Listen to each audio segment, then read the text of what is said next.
you can see, I have a ton of peppers from the garden. It just keeps on producing. Oh, there's a spider.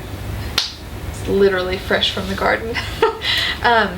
But I have put up pickled peppers. We've done jalapeno poppers till we can't stand them anymore. And so with this many to put up, I'm going to do some hot pepper jelly.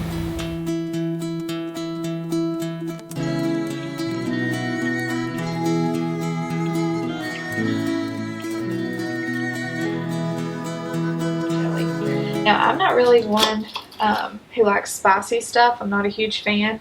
My husband likes spicy stuff. My brother-in-law puts hot sauce on everything.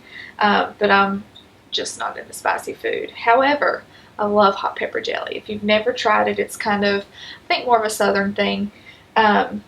It's not crazy spicy, but it's got a sweet and tangy taste.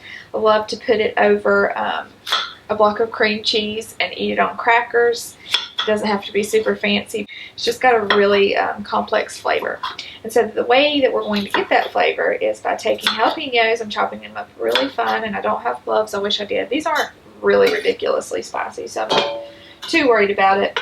We're going to take jalapenos. We're going to take some banana peppers. I don't have any bell peppers right now, but these are very mild banana peppers, so I'm going to add them in there because they need to be used. And we're going to add sugar. This is raw cane sugar.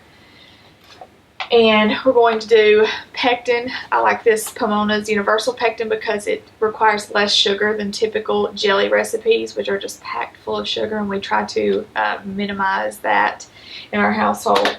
And then I'm also going to use, which is going to give it some tang, this is apple cider vinegar that I actually made myself, and there will be a recipe coming soon on how to do this. It's super simple.